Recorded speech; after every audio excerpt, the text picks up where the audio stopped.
નમસ્તે વિદ્યાર્થી મિત્રો, લાસ્ટ લેક્ચરમાં આપણે એમાઇનના ભૌતિક ગુણધર્મો જોયા. હવે આજે 396 પેજ ઉપર 13.6 ટોપિક એમાઇન સંયોજનના રાસાયણિક ગુણધર્મ અથવા રાસાયણિક પ્રક્રિયાઓ. એમાઇન સંયોજનની રાસાયણિક પ્રતિક્રિયાત્મકતાનો આધાર નાઇટ્રોજન પર રહેલા બંધકારક ઇલેક્ટ્રોન યુગ્મ અને નાઇટ્રોજન અને હાઇડ્રોજન વચ્ચે વિદ્યુત ઋણતાનો તફાવત છે, જેના કારણે પણ રાસાયણિક પ્રતિક્રિયાત્મકતા એટલે કે રાસાયણિક પ્રક્રિયાઓ આપે છે. એમાં વધુ અસર નાઇટ્રોજન પર રહેલા બંધકારક ઇલેક્ટ્રોન યુગ્મને કારણે એની રાસાયણિક પ્રતિક્રિયાત્મકતા વધુ હોય. અને અબંધકારક યુગ્મ હોવાથી તે ઇલેક્ટ્રોન યુગ્મ બીજાને દાન કરે છે, એટલે પોતે એમાઇન જ્યારે રાસાયણિક પ્રક્રિયા કરે ત્યારે એક કેન્દ્રાણુવાદી પ્રક્રિયક તરીકે વર્તશે. પ્રાથમિક, દ્વિતીયક, તૃતીયક ત્રણેય પ્રકારના એમાઇનની રાસાયણિક પ્રતિક્રિયાત્મકતા જુદી જુદી જોવા મળે, વિવિધતા હોય છે. એનું કારણ કે ત્રણેય પ્રકારના એમાઇન પાસે એક સરખા પ્રમાણમાં હાઇડ્રોજન પરમાણુ હોતા નથી. પ્રાથમિકમાં 2 હોય, દ્વિતીયકમાં 1, તૃતીયકમાં 1 પણ નહીં, જેના કારણે પ્રતિક્રિયાત્મકતામાં અલગ પડશે. હવે આપણે એમાઇન સંયોજનના રાસાયણિક ગુણધર્મોમાં પ્રથમ એમાઇનની બેઝિકતાની ચર્ચા કરીશું. તો નાઇટ્રોજન પાસે અબંધકારક યુગ્મ હોવાને કારણે તે લોન પેર યુગ્મ એટલે અબંધકારક યુગ્મ કહેવાય. એના કારણે બીજાની યુગ્મ દાન કરે, એટલે પોતે લુઈસ બેઝ તરીકે વર્તે. તો એ લુઈસ બેઝ હોવાથી એસિડ સાથે પ્રક્રિયા કરે ત્યારે એસિડનો પ્રોટોન મેળવી અને ધન આયન બનાવે, જે એસિડના ઋણ આયન સાથે જોડાઈ ક્ષાર બનાવશે. એરોમેટિક એમાઇન અને એલિફેટિક છે, એરોમેટિક છે, બંને તો કે ક્ષાર બનાવશે. અને પછી જો એમાં બેઝ ઉમેરવામાં આવે, આલ્પી એટલે બેઝ, એની OH કે હોય તો પાછા મૂળ બેઝ તમને મળી શકે અને મૂળ એસિડ પણ મળી શકે છે, એ ધ્યાન રાખો.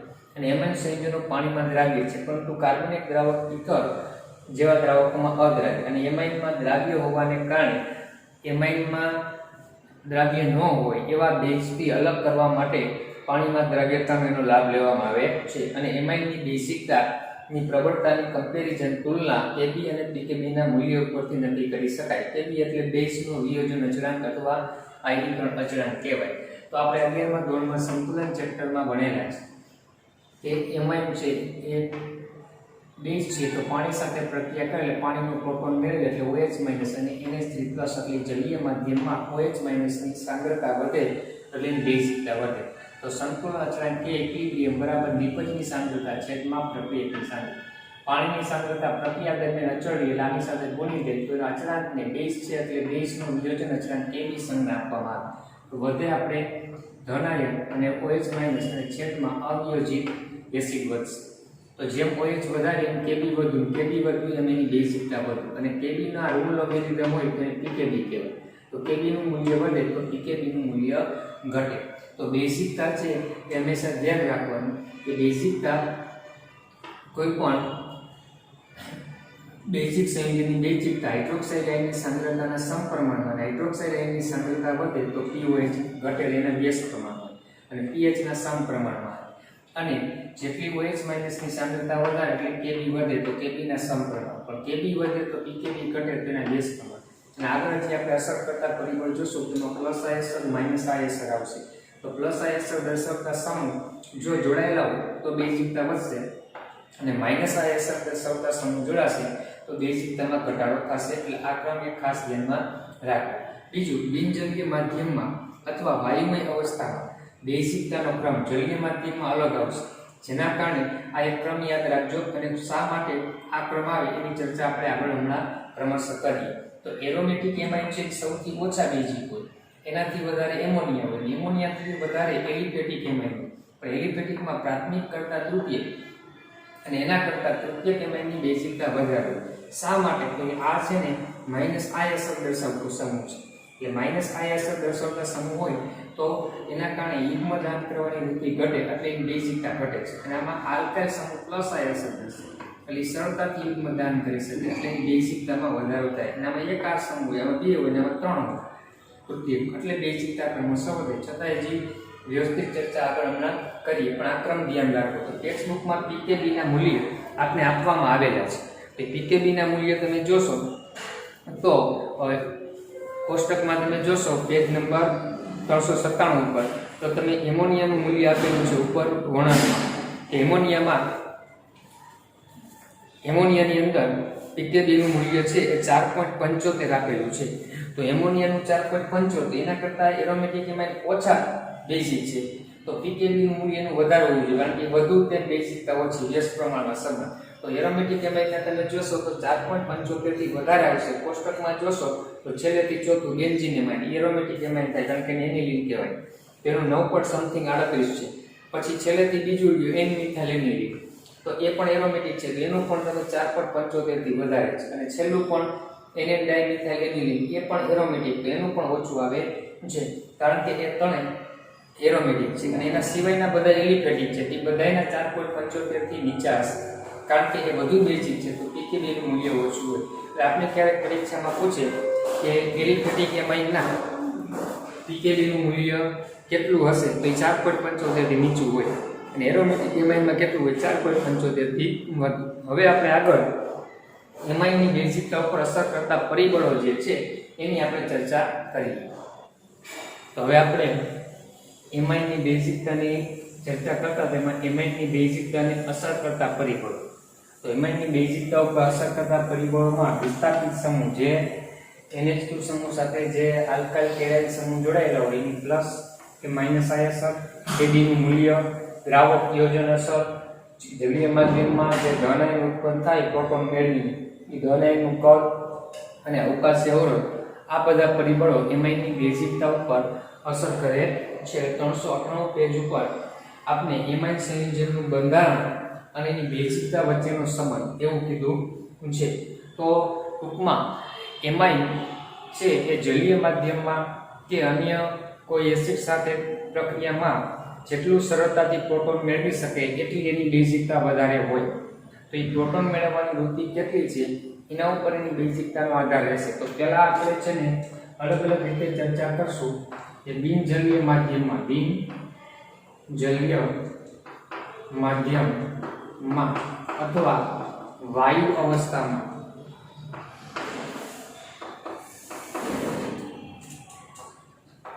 બેઝિકતા એની ચર્ચા કરશું. એની અંદર પ્રથમ આમાંથી કારણ પૂછાઈ શકે કે એમોનિયા કરતા એલિફેટિક એમાઇન વધુ બેઝિક છે, કારણ આવું કારણ પૂછી શકે. તો એનો મીનિંગ શું?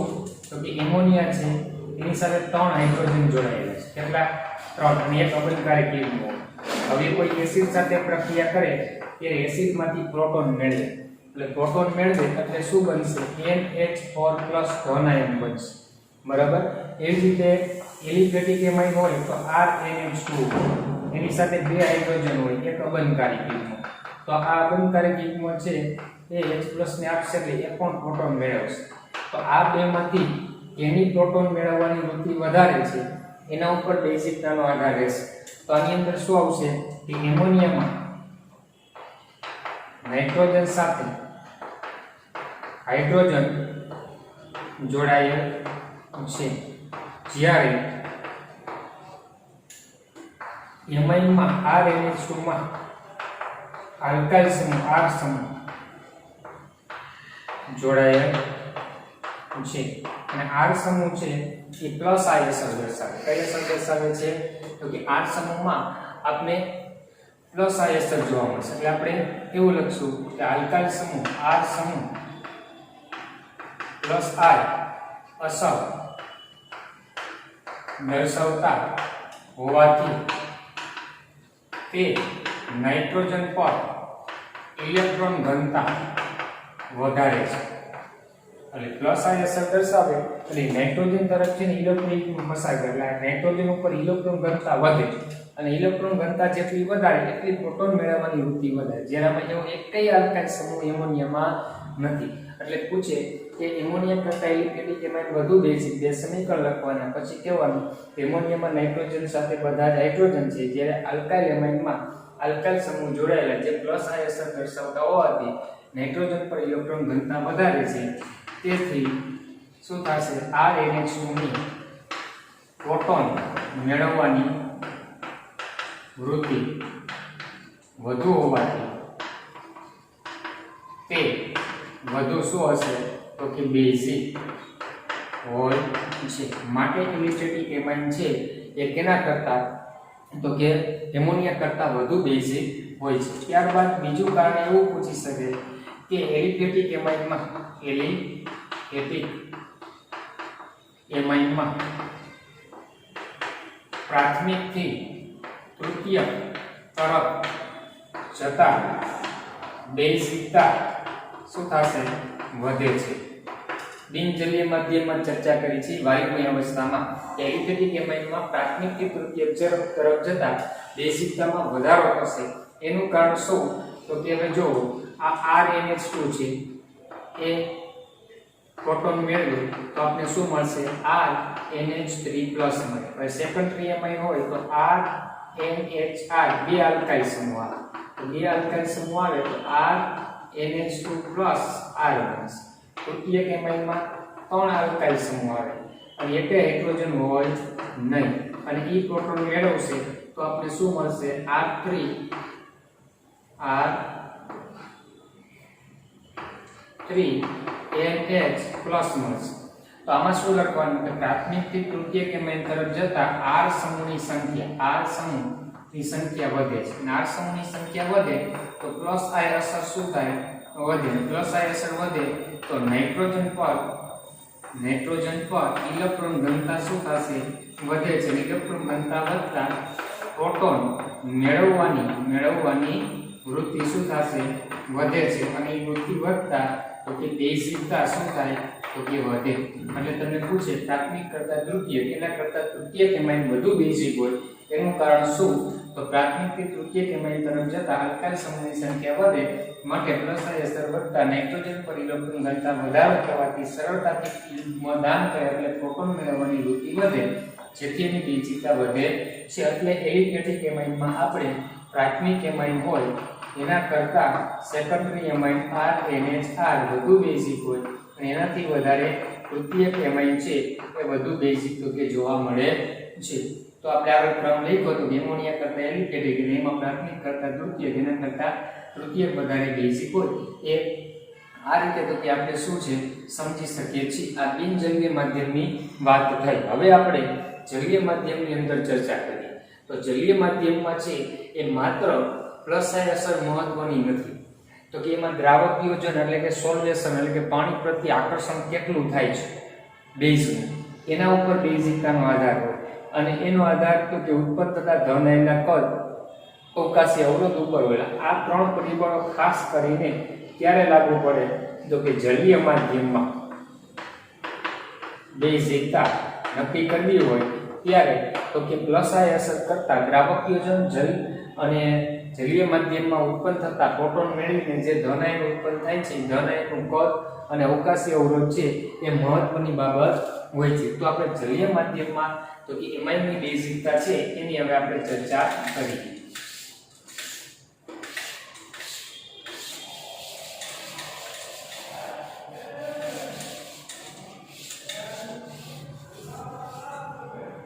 હવે આપણે બીજી ચર્ચા કરશું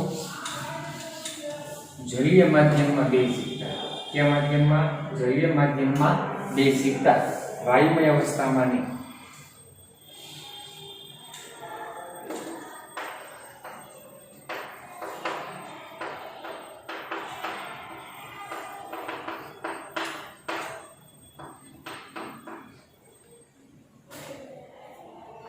જલીય માધ્યમમાં બેઝિકતાની વાત કરીએ તો પ્રાથમિક એમાઇન હોય RNH2 એ પ્રોટોન મેળવશે તો પ્રોટોન મેળવીને જે ધન આયન ઉત્પન્ન થાય એ RNH3+ હોય. બરાબર. તો એવી જ રીતે સેકન્ડરી એમાઇન હોય ને તો ઉત્પન્ન થતો ધન આયન શું આવે? RNHR+ આવે અને તૃતીયક એમાઇન હોય તો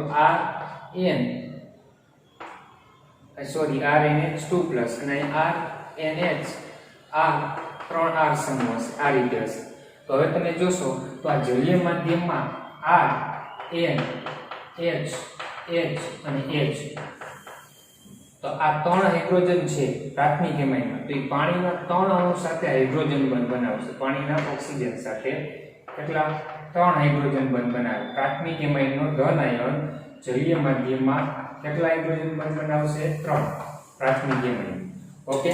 પછી દ્વિતીયક એમાઇન લઈ તેમાં R, N, R અને કેટલા હાઇડ્રોજન છે 2 તો 2 હાઇડ્રોજન પાણીના 2 અણુ સાથે શું બનાવશે તો કે 2 હાઇડ્રોજન બંધ બનાવે કેટલા બંધ બનાવે 2 બરાબર તૃતીય એમાઇન લઈ તો આ N આ એક જ હાઇડ્રોજન હોય તો એ પાણીના એક જ અણુ સાથે હાઇડ્રોજન બંધ બનાવશે તો હવે તમે જોશો તો આમ જાવ ને એમ શું થાય છે તો કે આ સમૂહની સંખ્યા શું થશે તો કે વધે છે તો આગળ આપણે એવું કહેતા હતા R સમૂહની સંખ્યા વધે તો પ્લસ આ અસર વધે તો બેઝિકતા વધે પણ R સમૂહની સંખ્યા વધતા તો કે શું થશે અવકાશી અવરોધ ઉત્પન્ન થશે કે R સમૂહનું કદ વધે એટલે અવકાશી અવરોધને કારણે તો કે હાઇડ્રોજન બંધની પ્રબળતા છે ને એ ઘટતી જશે એટલે જલીય કણ ઘટતું જશે એટલે R સમૂહની સંખ્યા વધે ને એમ અવકાશી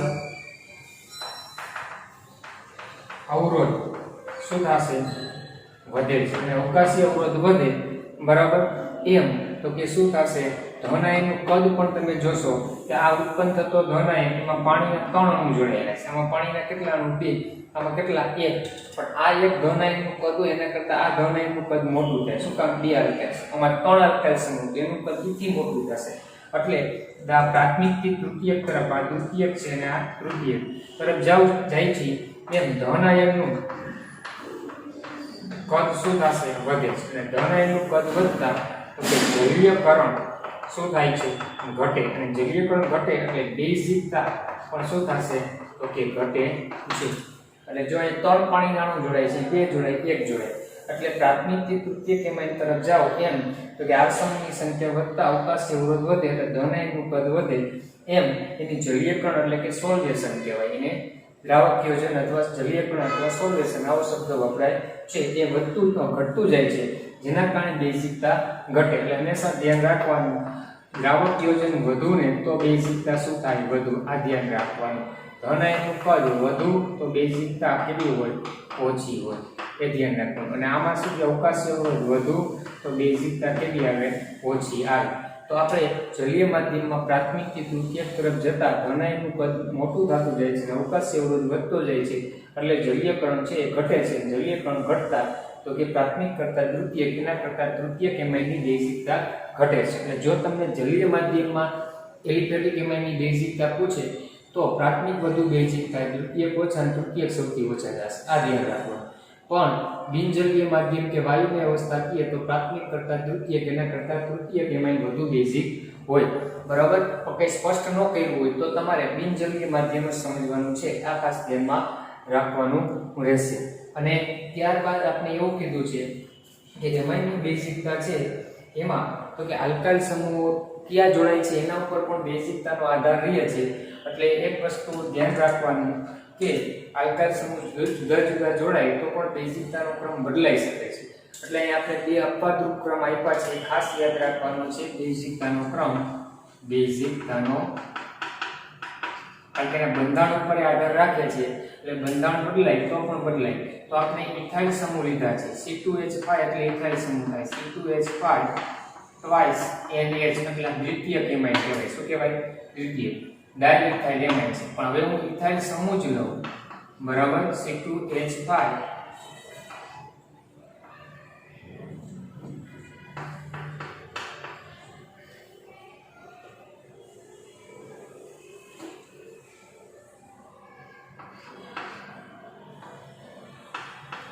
3 ઇથાઇલ સમૂહ જોડું છું બરાબર તો તૃતીયક થાય અને C2H5 એક જ જોડું તો પ્રાથમિક થાય આપણે તમને એવું કીધું કે તૃતીયકની વધારે વપરાશ પણ જલીય કે બિનજલીય માધ્યમમાં 3 જો પ્રાથમિકમાં ઇથાઇલ સમૂહ છે દ્વિતીયકમાં 2 ઇથાઇલ તૃતીયકમાં 3 ઇથાઇલ અને દ્વિતીયકમાં 2 ઇથાઇલ ત્યારે એનો અપવાદરૂપ ક્રમ ધ્યાન રાખવાનું છે દ્વિતીયક એમાઇન હોય ની વધુ બેઝિક હોય તૃતીયક અને પછી પ્રાથમિક એટલે 231 આવો ક્રમ યાદ રાખીએ તૃતીયક અને પ્રાથમિક ઇથાઇલ સમૂહ હોય ત્યારે અને જો મિથાઇલ સમૂહ 3 હોય ત્રણેયમાં પ્રાથમિક તૃતીયકમાં તો એમાં 213 યાદ રાખવાનું શું યાદ રાખવાનું 213 દ્વિતીયક તો વધારે જ આવશે પણ અહીં પ્રાથમિક આવી જશે CH3NH2 બરાબર અને છેલ્લે આવશે તૃતીયક ટ્રાઇમિથાઇલ એમાઇન આમાં ક્રમ કેવો રાખશો દ્વિતીયક પછી પ્રાથમિક અને પછી તૃતીયક એટલે 213 મિથાઇલ હોય તો 213 અને ઇથાઇલમાં 231. આ રીતે આ અપવાદરૂપ ક્રમ છે એટલે ખાસ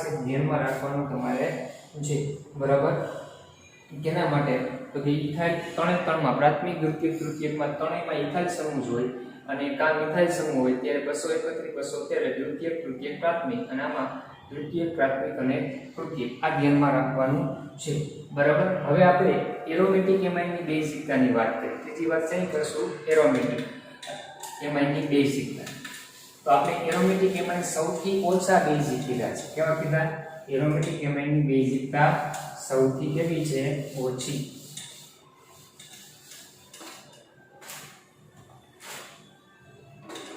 ત્રીજું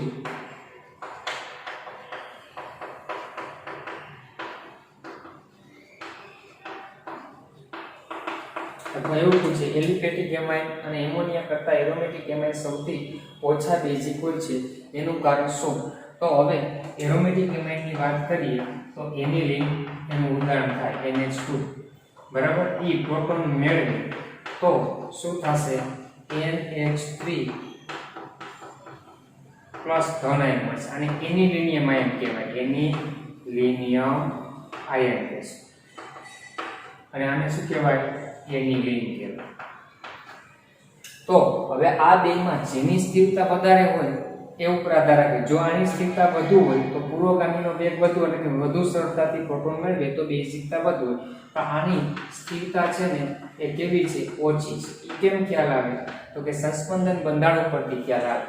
તો કે એનિલિનના સંસ્પંદન બંધારણની વાત કરીએ તો એનિલિનમાં એકાંતરે દ્વિબંધ હોય બેન્ઝીન રિંગમાં. નાઇટ્રોજન ઉપરનું યુગ્મ એ બેન્ઝીન વલય તરફ પસાર કરશે તો શું થશે? તો કે આ બે વચ્ચે દ્વિબંધ આવશે અને નાઇટ્રોજન ઉપર ધન બીજ અને પાઈ બંધનું યુગ્મ ઓર્થો સ્થાન ઉપર આવશે, બરાબર. પછી આગળ જોઈએ તો સંસ્પંદન બંધારણમાં હવે આ યુગ્મ આ બંને વચ્ચે આવશે. તેરા સ્થાન ઉપર ઋણ બીજભાર આપણે જોવા મળે છે. ત્યારબાદ અહીં આવશે તો ડાબી બાજુના ઓર્થો સ્થાન ઉપર ઋણ બીજભાર આવશે અને આગળ હજી જોશું તો શું થશે? પાછું આ યુગમાં મૂળ સ્થાને તો અહીંયા વહી જશે તો આપણે હજી એક સંસ્પંદન બંધારણ આવે. તો આમાં કુલ 5 સંસ્પંદન હજી એક આવશે સંસ્પંદન બંધારણ. જ્યારે એનિલિનિયમ આયનમાં શું થશે? તો એમાં નાઇટ્રોજન ઉપર એ કઈ વધારાનું અબંધકારક યુગ્મ છે નહીં, ધન બીજવાર છે. તો આમાં સંસ્પંદન બંધારણ દોરવા જાય તો માત્ર બેન્ઝીન વલયમાં પાઈ બંધનું સ્થાનાંતર થાય તો આ રીતે દ્વિબંધ આવે, બરાબર. NH3+. તો આમાં એનિલિનિયમમાં 2 સંસ્પંદન જેનામાં 5 તો આપણે લખવાનું કે એનિલિન પ્રોટોન મેળવી એનિલિનિયમ આયન બનાવે જે 2 સંસ્પંદન બંધારણ દર્શાવે. જ્યારે એનિલિનમાં તો કે 5 સંસ્પંદન બંધારણ હોવાથી એનિલિનની સ્થિરતા એના પ્રોટોન મેળવ્યા બાદના એનિલિનિયમ આયન કરતાં વધુ છે, જેથી એનિલિનની પ્રોટોન મેળવવાની વૃત્તિ તો કે ઓછી હોય, માટે એની બેઝિકતા ઓછી જોવા મળે. અને બીજું કારણ કે મોટા કદનો એરાઇલ સમૂહ છે, બરાબર, જેની તો કે પ્લસ આય અસર છે ને અસર કેવી હોય? ઓછી હોય, જેના કારણે પણ એ એલિફેટિક એમાઇન કરતાં કેવા ઓછા બેઝિક તો કે આપણે જોવા મળે છે. એ ધ્યાનમાં રાખવાનું છે. એ રીતે કારણ પૂછાય તે ધ્યાન રાખવાનું. ત્યારબાદ આપણે કીધું છે કે હવે જો આ એરોમેટિક એમાઇન વિસ્થાપિત હોય ઓર્થો મેટા કે પેરા સ્થાનમાં કોઈ ઇલેક્ટ્રોન આકર્ષક કે ઇલેક્ટ્રોન દાતા સમૂહ જોડાય તો ઇલેક્ટ્રોન આકર્ષક જોડાય તો એ નાઇટ્રોજન ઉપરનું યુગ્મ પોતાની તરફ મેળવે તો યુગ્મ સરળતાથી દાન કરે નહીં તો બેઝિકતા ઘટે. એટલે એક વસ્તુ ખાસ ધ્યાન રાખવાનું કે આ એનિલિન છે, બરાબર, અને એનિલિન સાથે ઇલેક્ટ્રોન ઓર્થો મેટા કે પેરા કોઈ પણ સ્થાનમાં માનો કે ઇલેક્ટ્રોન આકર્ષક સમૂહ જોડાયેલો, કેવો આકર્ષક સમૂહ, તો શું થશે? તો કે આકર્ષક સમૂહ જોડાયેલો હોય તો યુગ્મ છે ને પોતાની તરફ મેળવશે તો આ યુગ્મ એ સરળતાથી દાન ન કરી શકે તો બેઝિકતા ઘટે. તો એનિલિન કરતાં એની બેઝિકતા ઓછી હોય. પણ જો કોઈ ઇલેક્ટ્રોન દાતા સમૂહ જોડાયેલો હોય, કેવો જોડાયેલો હોય? ઇલેક્ટ્રોન દાતા સમૂહ, તો એ યુગ્મ બેન્ઝીન વલય તરફ પસાર થશે તો નાઇટ્રોજન ઉપર ઇલેક્ટ્રોન ઘનતા વધશે તો સરળતાથી દાન કરે તો બેઝિકતા વધે. તો ઇલેક્ટ્રોન આકર્ષક સમૂહમાં કેવા સમૂહ હોય? તો કે NO2 છે, CHO છે, COOH છે, SO3H છે, હેલોજન છે, આ બધા જોડાયેલા હોય તો બેઝિકતા ઘટે. અને આકર્ષકમાં ક્યાં આવે કે OH છે, OR એટલે ઈથર છે, આલ્કાઇલ સમૂહ છે, બરાબર. આ બધા સમૂહ બેન્ઝીન વલય તરફ દિશામાં પસાર કરે તો એની બેઝિકતામાં વધારો કરી શકે છે. તો ઉદાહરણ તરીકે તમે જો આવું કે આપણે કે આ NH2 બરાબર અને CHO હોય અને એક ખાલી એનિલીન હોય બરાબર અને NH2 અને અહીંયા OCl3 સમૂહ હોય તો કેની બેઝિકતા ઇલેક્ટ્રોન દાતા સમૂહ છે તો વધુ, આકર્ષક છે તો ઓછી. અહીં એનિલીન લેવાનું NH2. એ વસ્તુ ખાસ ધ્યાન રાખવાનું. આ પણ MCQ માં આપણે વારંવાર પૂછાય છે. તો આ રીતે ઇલેક્ટ્રોન આકર્ષક કે દાતા સમૂહ જોડાય તો બેઝિકતામાં ફેરફાર થઈ શકે છે, એ ધ્યાનમાં રાખવાનું છે. તો આ રીતે આપણે આ એમાઇન સંયોજનો છે એની બેઝિકતાની ચર્ચા કરી. હવે આપણે બેઝિકતા બાદ હવે એમાઇન સંયોજનની બીજી રાસાયણિક પ્રક્રિયામાં એમાઇનનું આલ્કાઇલેશન, એસાઇલેશન, બેન્ઝોઇલેશન, પછી કાર્બાઇલ એમાઇન કસોટી અને નાઇટ્રસ એસિડ સાથે પ્રક્રિયા અને બેન્ઝીન સલ્ફોનાઇલ ક્લોરાઇડ સાથે પ્રક્રિયા, sulphonyl chloride BSC, benzene sulphonyl chloride ટૂંકમાં એમ લખશું. આટલા પ્રક્રિયા સાથેની કેન્દ્રનું રાખી પ્રક્રિયાઓ છે એ આપણે તો કે જોવાની છે. એમાં પ્રથમ આલ્કાઇલેશન જોશું.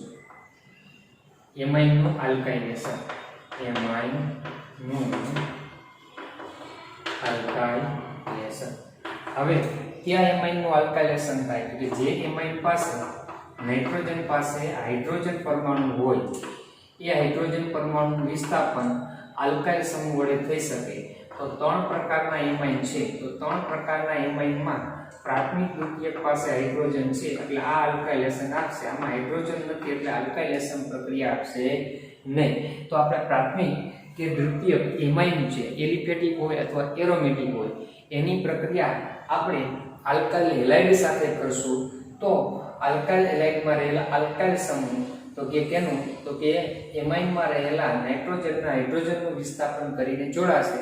તો પ્રાથમિક એમાઇન હશે તો દ્વિતીયક એમાઇન મળશે, દ્વિતીયક એમાઇન હશે તો તૃતીયક એમાઇન મળે.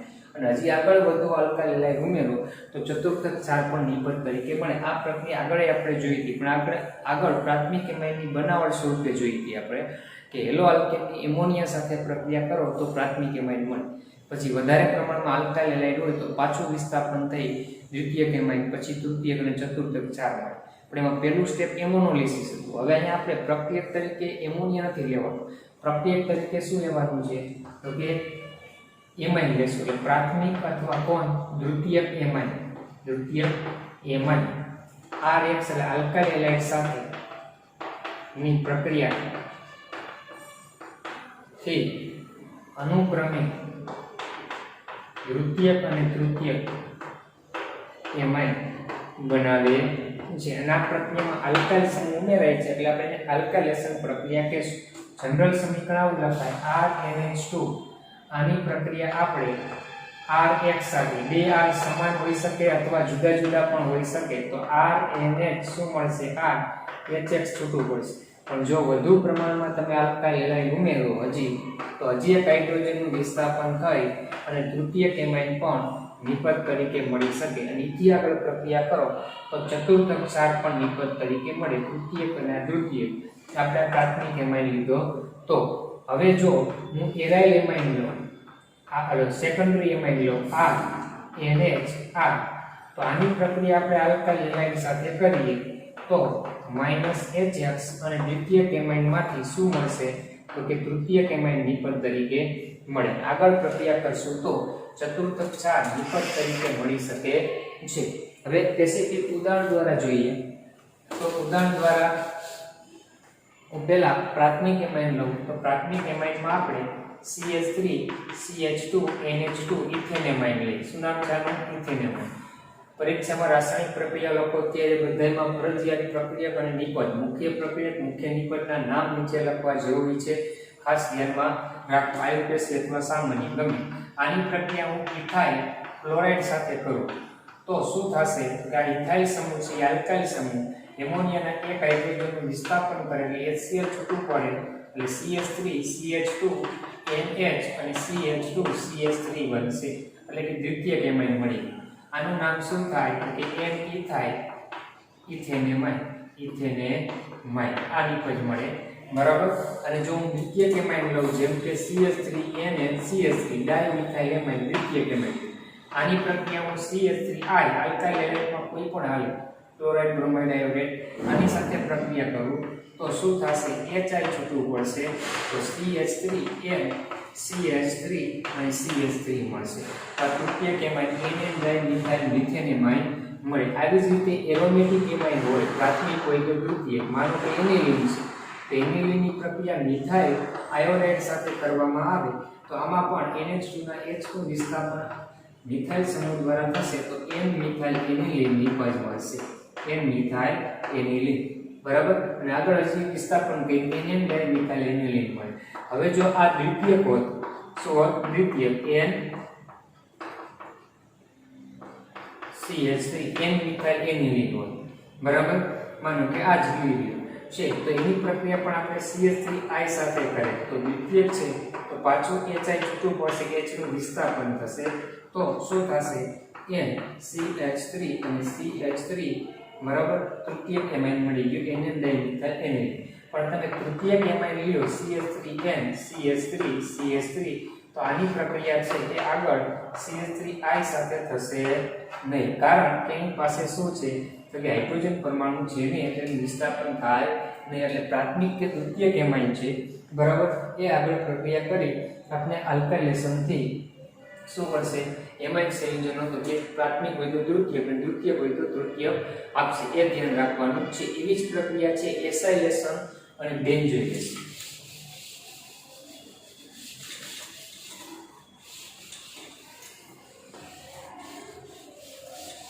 બીજી પ્રક્રિયા જોશું એમાઇન નું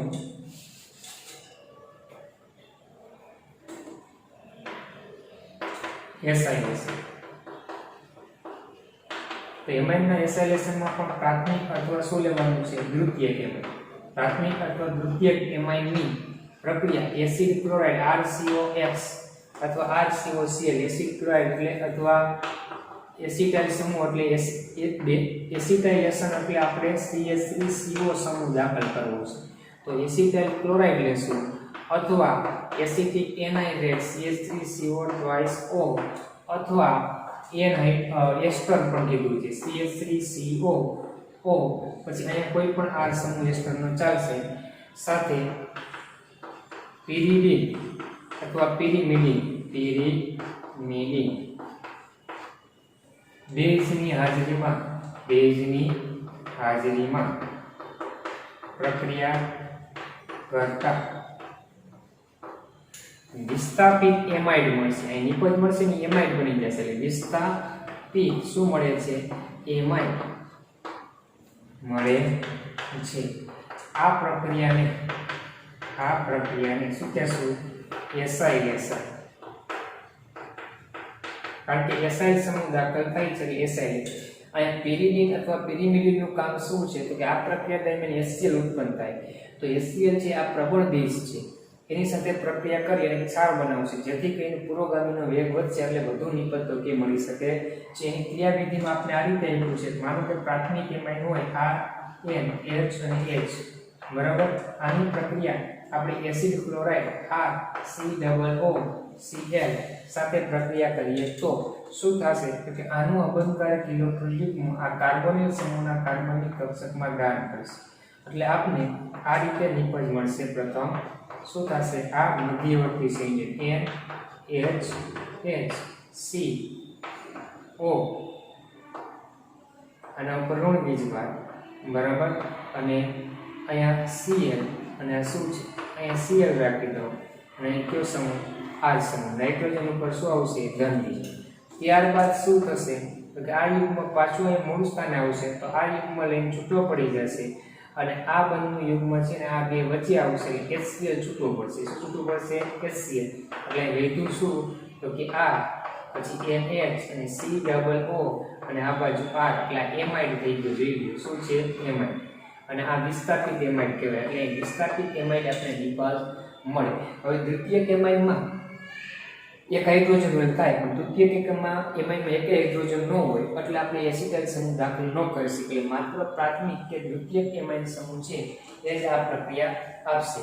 તો હવે આના ઉદાહરણ તરીકે જોઈએ તો CH3 CH2 NH2 લવ, આની પ્રક્રિયા હું તેની સાથે CH3 COCl સાથે પ્રક્રિયા કરવામાં આવે. બરાબર, તો સીધી જ નિપજ આપણે લખવાની છે pyridine જેવા બેઝની હાજરીમાં. તો નિપજ તરીકે આપણે શું મળશે? તો કે નિપજ તરીકે તમે જોશો તો તમારે એટલું ધ્યાન રાખવાનું COCH3 સમૂહની સાથે જોડ દેવાનો છે. CH3 CH2 NH C11O અને CH3. આનું નામ કેમ લખાય? આ એમાઇડ થાય, એમાં નાઇટ્રોજન સાથે ઇથાઇલ સમૂહ છે, N ઇથાઇલ થશે અને આનું નામ ઇથેનેમાઇડ અથવા પ્રચલિત નામ એસિટેમાઇડ પણ કહેવાય. N ઇથાઇલ એસિટેમાઇડ મળે. હવે આવું તમે એસ્ટર લ્યો, શું લ્યો? એસ્ટર. તો એસ્ટર એનહાઇડ્રેટ, તો CH3CO twice O, તો એનહાઇડ્રેટ લ્યો, આમાં HCl છૂટું પડે. આ લ્યો તો CH3CO સમૂહ જોડાય અને બાય પ્રોડક્ટ તરીકે CH3COOH છૂટું પડશે. આ ધ્યાન રાખ. અને જો આમાં તમે ઇથર લ્યો CH3COOR, તો એમાં આ સમૂહ જોડાઈ જાય તો OR સાથે H એટલે આલ્કોહોલ છૂટો પડે, બાય પ્રોડક્ટ છૂટું પડે આલ્કોહોલ. પણ ટૂંકમાં ત્રણમાંથી ગમે તે પ્રક્રિયા લ્યો તો એસાઇલ સમૂહ દાખલ થશે, એ ધ્યાનમાં રાખવાનું છે. હું દ્વિતીયક એમાઇનનું ઉદાહરણ લઉં, જેમ કે CH3 CH2 twice NH હોય, આ દ્વિતીયક એમાઇન છે. આની પ્રક્રિયા આપણે CH3 COCl સાથે કરીએ તેની હાજરીમાં, તો કે pyridine. તો આમાં પણ એક હાઇડ્રોજનનું વિસ્થાપન થાય, HCl છૂટો પડશે અને COCH3 સમૂહ જોડાશે એટલે CH3 CH2 twice અને નાઇટ્રોજન સાથે COCH3 સમૂહ જોડાય. આ બે આલ્કાઇલ સમૂહ જોડાય તો આના નામમાં આ એમાઇડ થાય. તો બે આલ્કાઇલ વિસ્થાપિત છે તો NN લખવાનું, બે વખત છે એટલે ડાય અને ઇથાઇલ અને આનું નામ ઇથેનેમાઇડ અથવા એસિટેમાઇડ પણ કહેવાય. આવું એરોમેટિક પ્રાથમિક કે દ્વિતીયક હોય તો પણ પ્રક્રિયા થઈ શકે. માનો કે NH2 છે, આની પ્રક્રિયા હું CH3COCl સાથે pyridine હાજરીમાં પ્રક્રિયા કરું છું pyridine, તો આમાં H નું વિસ્થાપન COCH3 વડે થશે તો નિપજ આપણે આ રીતે મળે NH એની સાથે COCH3. આનું નામ શું થશે? N ફિનાઇલ. જો બેન્ઝીન સાથે NH2 સાથે બેન્ઝીન છે, N ફિનાઇલ અને બે કાર્બન એ ઇથેનેમાઇડ. શું થશે? N ફિનાઇલ ઇથેનેમાઇડ આપણે નિપજ મળે, એ ધ્યાનમાં રાખવાનું છે. અને એનું નામ છે ને એસિટાનિલાઇડ છે. પ્રચલિત નામ શું છે? એસિટાનિલાઇડ છે, એ ધ્યાન રાખો. તો પ્રાથમિક કે દ્વિતીયક એમાઇનની એસિટાઇલ ક્લોરાઇડ, એસિટિક એનહાઇડ્રેટ અથવા કોઈ એસ્ટર સાથે pyridine જેવા બેઝની હાજરીમાં પ્રક્રિયા કરો તો પ્રાથમિક કે દ્વિતીયક એમાઇન છે એના હાઇડ્રોજનનું વિસ્થાપનથી એસાઇલ સમૂહ દાખલ થવાથી વિસ્થાપિત એમાઇડ લિપજ તરીકે મળે.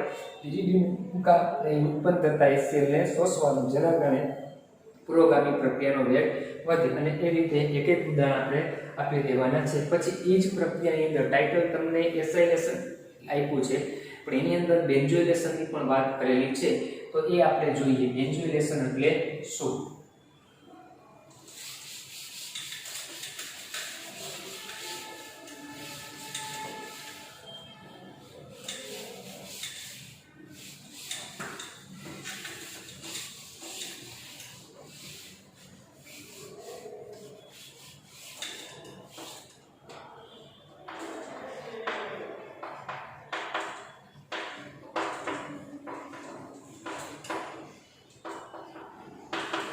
બેન્ઝોઇલેશન. તો એસિટાઇલેશનમાં CH3CO સમૂહ દાખલ કરો. બેન્ઝોઇલેશન હોય તો C6H5CO સમૂહ દાખલ કરો તો એને બેન્ઝોઇલેશન કહેવાય. તો હવે આપણે અહીંયા એમાઇનનું બેન્ઝોઇલેશનમાં પ્રાથમિક અથવા દ્વિતીયક એમાઇન હોય, પ્રાથમિક કે દ્વિતીયક એમાઇનની પ્રક્રિયા C6H5COCl એટલે બેન્ઝોઇલ ક્લોરાઇડ કહેશું. શું કહેશું? બેન્ઝોઇલ ક્લોરાઇડ અથવા benzoic anhydrate C6H5CO twice O સાથે pyrimidine બેઝની હાજરીમાં પ્રક્રિયા કરતા કયા પણ નિપજ વિસ્થાપિત એમાઇડ મળે છે, જેને શું કહેશું? તો કે બેન્ઝોઇલેશન કહેવાય. જે પ્રક્રિયાને શું કહેશું? બેન્ઝોઇલેશન. બેન્ઝોઇલેશન કરે છે બરાબર।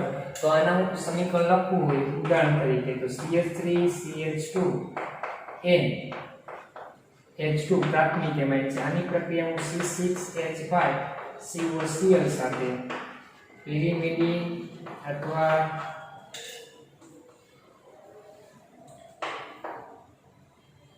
તો શું લખશું C6H5COCl એટલે CH3CH2NH C6H5COO સમૂહ અને C6H5 એટલે બેન્ઝીન આમે લખાય બેન્ઝીન નું દોરશો તો પણ ચાલશે C6H5 તો આ ભાગ એમાઇડ થાય જોઈએ તો N પિસ્તાટિક તો N ઇથાઇલ અને આને કહેવાય બેન્ઝેમાઇડ તો બેન્ઝેમાઇડ નું પદ મળે આ ધ્યાન રાખો। પણ જો દ્વિતીયક એમાઇન લે CH3CH2 twice NH લે તો આની પ્રક્રિયા બેન્ઝોઇલ ક્લોરાઇડ બેન્ઝીન ઉપર COCl આમે લખી શકાય બરાબર। અને પછી આની પ્રક્રિયા પેરિડીન ની હાજરીમાં કરશો તો આ બેન્ઝોઇલ ક્લોરાઇડ બેન્ઝીન સાથે COO છે બરાબર। એની સાથે આ નાઇટ્રોજન જોડાય એટલે એનું નાઇટ્રોજન લો અને C2H5 આમે લખાય CH2 CH3 શું લખાય C2H5 2 ટાઈમ આ રીતે બધા લખી શકો। તો આ એમાઇડ બેન્ઝેમાઇડ એના નાઇટ્રોજન સાથે બે ઇથાઇલ સમૂહ તો નામ શું લખશો NN ડાઇઇથાઇલ બેન્ઝેમાઇડ બરાબર આ ધ્યાન રાખો। આવી જ રીતે આપણે માનો કે એનિલીન લઈશું તો એ પ્રાથમિક એરોમેટિક એમાઇડ છે એની પ્રક્રિયા પણ એની સાથે COCl બેન્ઝોઇલ ક્લોરાઇડ સાથે પેરિડીન ની હાજરીમાં કરીએ તો આમાં નિપજ કેમ લખશો આ NH એની સાથે આ CO સમૂહ COO અને બેન્ઝીન અને શું છૂટું પડશે HCl તો આ એમાઇડ છે આ વિસ્થાપિત તો શું લખાય N-ફિનાઇલ બેન્ઝેમાઇડ તો આ રીતે COCl સમૂહ દાખલ થાય પ્રાથમિક કે દ્વિતીયક એમાઇનના હાઇડ્રોજનનું વિસ્થાપન થાય તો એ પ્રક્રિયાને બેન્ઝોઇલેશન પ્રક્રિયા તરીકે ઓળખવામાં આવે આ ધ્યાનમાં રાખવાનું। આગળની પ્રક્રિયા કાર્બન એમાઇન નાઇટ્રસ એસિડ સાથે અને બેન્ઝીન સલ્ફોનાઇલ ક્લોરાઇડ સાથે એ પ્રક્રિયા આપણે આગળ ક્રમશઃ લેક્ચરમાં જોશું। તો આટલી ચર્ચા આપણે અત્યારે કરેલી છે।